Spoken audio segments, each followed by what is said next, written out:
नमस्कार। अपनी योगशाला में आप सभी का स्वागत है। मैं डॉक्टर स्मृति उपाध्याय। बहुत सारे ऐसे प्रश्न आते हैं कि किस मौसम में क्या खाएं क्या ना खाएं, तो इसी विषय को लेकर आज मैं चर्चा करने वाली हूँ। वर्षा ऋतु के जाने का समय और शरद ऋतु के आने का समय, तो ये संक्रमण काल है। आयुर्वेद और योग के अनुसार शरीर को डिटॉक्स करने का बहुत ही अच्छा समय माना जाता है। वैसे तो हम साल भर ही कर सकते हैं ऐसे, लेकिन ये 2 समय ऐसे होते हैं जब हम अपने शरीर को विषैले तत्वों से मुक्त कर सकते हैं और स्वस्थ रह सकते हैं। तो आइए जानते हैं कि इस किस-किस माह में क्या-क्या खाना चाहिए और क्या नहीं खाना चाहिए। तो हम सबसे पहले चर्चा करेंगे जो अभी वर्तमान में चल रहा है। भाद्रपद गया, अब अश्विन मास यानी क्वार चल रहा है, जो कि संक्रमण काल कहलाता है। अंग्रेजी माह के अनुसार अगस्त से अक्टूबर का समय बहुत अच्छा होता है जब हम अपने शरीर को डिटॉक्सिफाई कर सकते हैं। हमारे भारत में पारंपरिक रूप में फसलों, मौसम और शरीर की प्रकृति को ध्यान में रखते हुए हर माह के अनुसार खान पान निर्धारित किया गया है। ये अश्विन मास चल रहा है, सितंबर माह चल रहा है। इस समय हमें क्या खाना चाहिए और क्या नहीं खाना चाहिए, उसके बारे में हम बात करते हैं। इस मौसम में तुलसी, नीम, गिलोय और हल्दी युक्त चीजों का प्रयोग अधिक से अधिक करना चाहिए। हल्का गर्म भोजन करें, एकदम ठंडा भी ना हो और बहुत ज्यादा गर्म भी ना हो। इस समय मूंग दाल और लौकी का अधिक से अधिक प्रयोग करने का प्रयास करना चाहिए। मौसमी फल जैसे अमरूद और अनार का प्रयोग अधिक से अधिक किया जाना चाहिए। इस समय शुद्ध घी का प्रयोग भी करना चाहिए, जो कि हमारी रोग प्रतिरोधक क्षमता को बढ़ाने में बहुत ही सहायक लाभदायक सिद्ध होता है। इस मौसम में क्या नहीं खाना चाहिए उसके बारे में भी जान लेते हैं। इस समय बासी भोजन बिल्कुल ना करें और साथ ही बहुत अधिक और तला अत्यधिक मीठा भोजन भी ना करें। इस समय शरीर की शुद्धिकरण का है, तो इस समय डिटॉक्स वाले आहार का प्रयोग करना चाहिए। डिटॉक्स का अर्थ है शरीर में जमा विषैले तत्वों को शरीर से बाहर निकालना, अपशिष्ट और अतिरिक्त चर्बी को प्राकृतिक तरीकों से बाहर निकालना, ताकि शरीर, त्वचा, पाचन तंत्र स्वस्थ बने रहे। भारतीय परंपरा में इसे शुद्धिकरण या शोधन भी कहा गया है। आयुर्वेद में शरद और वसंत ऋतु में विशेष रूप से शरीर के शुद्धिकरण पर बल दिया गया है। हम बात करते हैं प्राकृतिक और सुरक्षित डिटॉक्स के बारे में। अब मैं बताने वाली हूँ सुबह से लेकर रात तक हम क्या-क्या खाएं, किस तरह से हम अपने शरीर का ध्यान रख सकते हैं और पूरा एक रूटीन में बताने वाली हूँ। तो आप पूरे समय बने रहिए मेरे साथ। उठने से लेकर रात्रि शयन तक एक-एक चीज विस्तार से बताती जाती हूँ, तो आप लिख लें ताकि आसानी हो। आप पूरे माह कर सकते हैं और उसके बाद में 7-7 दिन का एक तालिका भी आपको बता देती हूँ कि किस तरह से करना है। तो पहले हम जानते हैं कि सुबह जब हम उठते हैं तो उस समय हमें क्या करना है।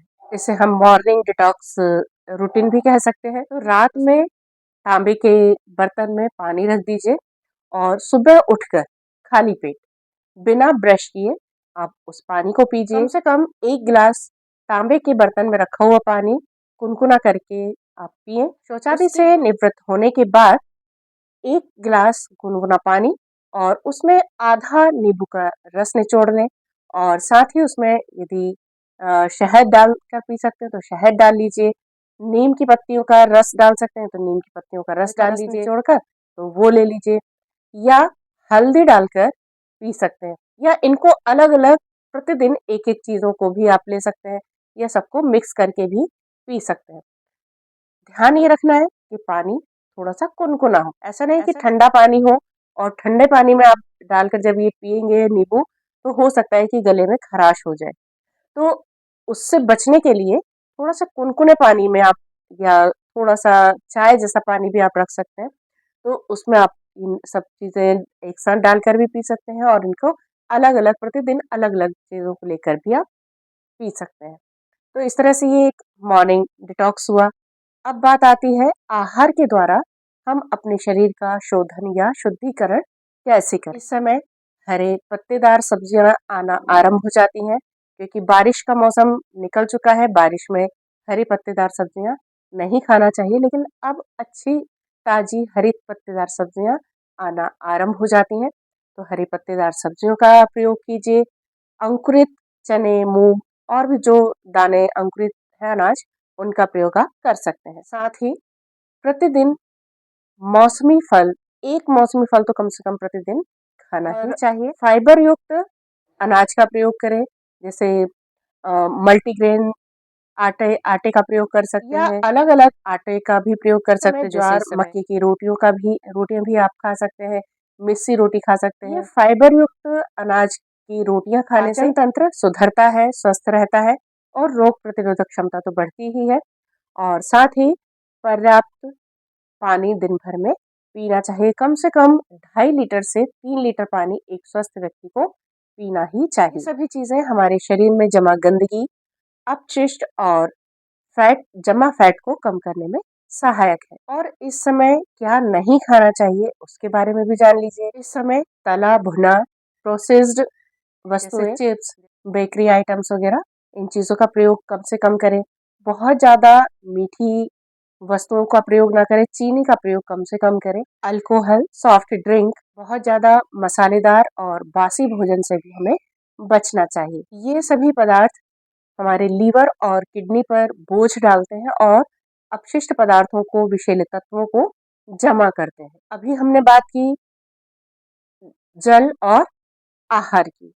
इनके माध्यम से हम अपने शरीर से विषैले तत्वों को धीरे धीरे निकाल सकते हैं।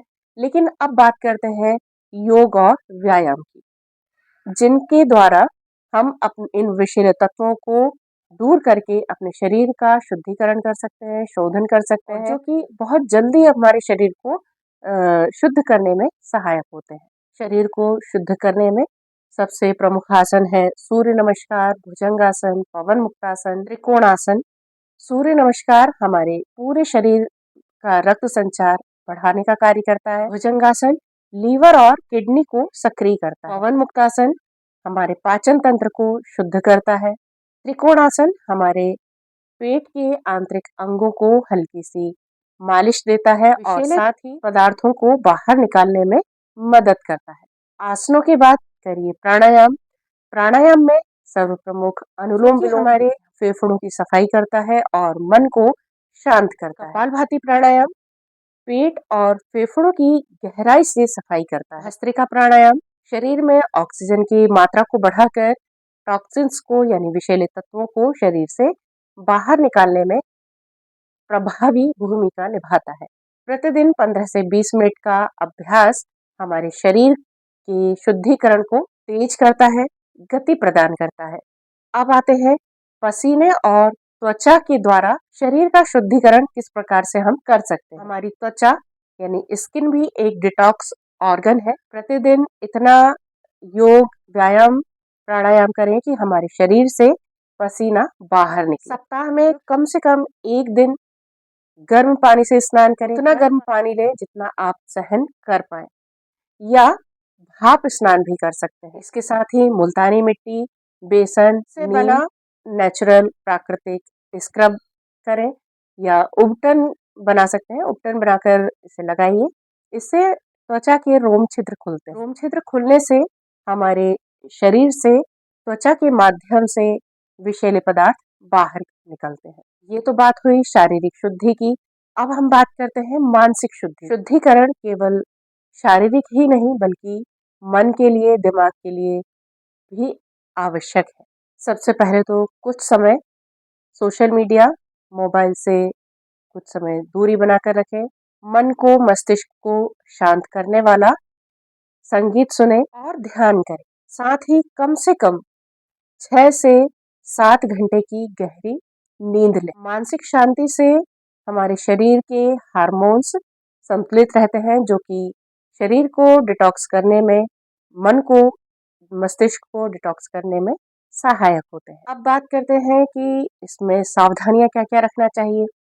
तो सावधानी के रूप में सबसे पहले केवल लिक्विड डाइट पर बहुत अधिक लंबे समय तक ना रहें, और यदि आप किडनी या लीवर से संबंधित किसी गंभीर बीमारी से ग्रस्त है तो अपने चिकित्सक का परामर्श अवश्य ले लें। अब मैं आयुर्वेद और योग के अनुसार 7 दिन का सुबह से लेकर रात तक का प्लान बता देती हूँ कि किस तरह से आप इसे कर सकते हैं। तो इसे आप आराम से फ़ॉलो कर सकते हैं और इसे 7 दिन तक नियमित रूप से करके देखिए और इसका प्रभाव भी देखिए। इसके प्रभाव, इसके लाभ अभी मैं बताती हूँ, लेकिन पहले इसकी दिनचर्या बता देती हूँ। सुबह आप जब भी उठें 6 बजे से लेकर 7, साढ़े 7, 8 बजे के बीच, उस समय उठते से ही बिना ब्रश किए तांबे के बर्तन में रखा हुआ पानी पीजिए। तांबे के बर्तन में रखे हुए पानी को हल्का-सा आप गुनगुना करके भी पी सकते हैं और वैसा भी पी सकते हैं जैसा रखा हुआ पानी है। लेकिन बस ध्यान ये रखिए कि रात भर भरा हुआ रहे तांबे के बर्तन में पानी, उसके बाद आप उसे पीजिए। शौच आदि से निवृत्त होने के बाद 1 गिलास गुनगुना पानी, उसमें आधा नींबू का रस निचोड़िए, साथ ही शहद डाल लीजिए, थोड़ी-सी हल्दी डाल लीजिए और उसका सेवन कीजिए। किसी दिन नींबू, शहद डालकर पी लीजिए, किसी दिन केवल शहद डालकर पी लीजिए, लेकिन पानी थोड़ा कुनकुना होना चाहिए। किसी दिन नीम के पत्तों का रस पी लीजिए, किसी दिन गिलोय के पत्तों का रस पी लीजिए। उसके बाद आरंभ कीजिए, हल्की-सी वॉक कर सकते हैं आप, जॉगिंग कर सकते हैं, साथ ही योग कीजिए, थोड़ा-सा सूक्ष्म व्यायाम कर लीजिए और उसके बाद सूर्य नमस्कार कीजिए। जो मैंने आसन पहले अभी बताए हैं, वे सभी आसन क्षमता अनुसार करना प्रारंभ कीजिए। आरंभ में थोड़ा कम कीजिए, यानी सूर्य नमस्कार यदि आप करना आरंभ कर रहे हैं तो 2 चक्र से आरंभ कीजिए और धीरे-धीरे प्रतिदिन उन्हें बढ़ाते जाइए। पहले दिन आपने 2 चक्र किए, अगले दिन 4 चक्र कीजिए, हर दिन आप बढ़ाते जाइए और कम से कम 10 चक्र, जब 7वां दिन आएगा तब कम से कम 10 चक्र प्रतिदिन करते रहिए। सूर्य नमस्कार के बाद त्रिकोणासन, पवन मुक्तासन, भुजंगासन का अभ्यास कीजिए। कम से कम प्रत्येक आसनों को कम से कम 3 से 5 बार के बाद प्राणायाम कीजिए। 2 से 5 मिनट कपालभाति, 5 मिनट अनुलोम विलोम, 2 मिनट भस्त्रिका प्राणायाम, 5 मिनट ओम का उच्चारण और उसके बाद 5 मिनट का ध्यान अवश्य करें। जब योग प्राणायाम हो जाए, कम से कम 10 से 15 मिनट का अंतर रखें और नाश्ता करें। नाश्ते में मौसमी फल या भिगोए हुए ड्राई फ्रूट्स आप ले सकते हैं।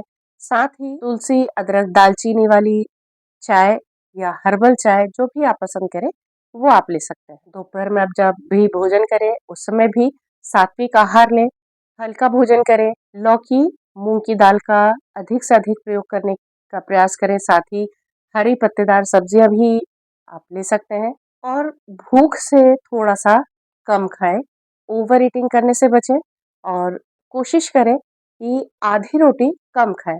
हल्की सी भूख को बने रहने दीजिए।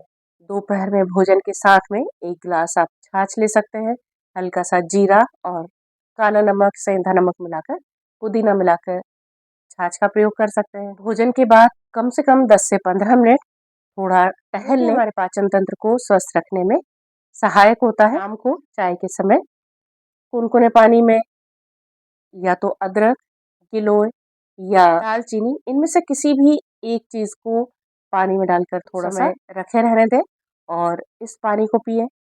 ये हर्बल पानी कहलाएगा, तो इसका प्रयोग करें। शाम की चाय यानी हर्बल ड्रिंक जो आप पी रहे हैं उसके बाद यानी कम से कम 30 मिनट आप टहलें या योगासन करें, जो भी आप करना चाहें वो करें। और संध्या भोजन 6 बजे से लेकर 8 बजे के बीच कर ही लें। ज़्यादा रात्रि में भोजन करना हमारे सेहत के लिए, स्वास्थ्य के लिए अच्छा नहीं है। पाचन पर उसका बुरा प्रभाव पड़ता है। तो प्रयास कीजिए कि जल्दी भोजन कर लें। इस समय भोजन बिल्कुल हल्का-फुल्का, दलिया, खिचड़ी, बहुत सारी सब्जियों के साथ में आप खा सकते हैं। इसमें आप सब्जियों का सूप भी ले सकते हैं, दलिया, खिचड़ी ले सकते हैं और ये ध्यान रखिए कि भोजन के तुरंत बाद पानी नहीं पीना है, भोजन के साथ में भी बहुत सारा पानी नहीं पीना है। थोड़ा बहुत 1 आध घूँट की आवश्यकता है तो वो आप ले लीजिए, लेकिन बहुत ज़्यादा पानी बीच में, खाने के बीच में नहीं। भोजन के कम से कम 40 मिनट से लेकर 1 घंटे के बाद ही पानी पिएँ और कोशिश कीजिए कि पानी यदि आप गुनगुना पी सकें भोजन के बाद तो बहुत ही अच्छा है। और सोने से पहले 1 ग्लास गुनगुना पानी अवश्य पिएँ और दूध लेना चाहते हैं तो आप दूध भी ले सकते हैं, लेकिन पानी का स्थान अलग है और दूध का स्थान अलग है। पानी आपको जैसा कि मैंने पहले भी बताया, 2.5 लीटर से लेकर 3 लीटर पानी पीना ही है। और उसके अलावा आप रात में सोते समय दूध लेना चाहते हैं तो दूध भी ले लीजिए, और दूध गाय का हो तो बहुत ही अच्छा है। तो आज मैंने इस महीने में क्या खाना चाहिए, क्या नहीं खाना चाहिए, उसके बारे में बताया, और साथ ही 7 दिन का प्लान बताया। इस प्लान को आप पूरे महीने भी फॉलो कर सकते हैं। तो इससे हमारा शरीर शुद्ध होगा, और जब शरीर का शुद्धिकरण होगा, विषैले तत्व हमारे शरीर से बाहर निकलेंगे, तो हम पूर्ण रूप से पूरे साल भर आराम से स्वस्थ रह यदि आप पाएंगे। नियमित रूप से इस योजना को आप नियमित कर लेते हैं तो उसके रिजल्ट 7 दिन के अंदर आपको दिखाई देने शुरू हो जाएंगे।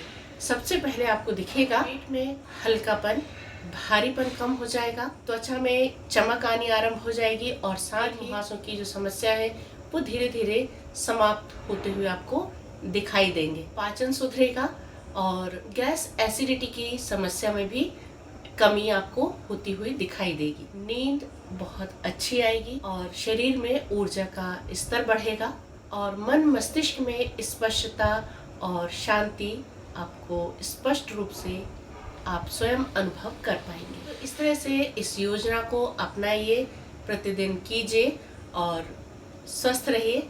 हम अगले विषय के साथ फिर मिलेंगे। तब तक अपना ध्यान रखिए, स्वस्थ रहिए।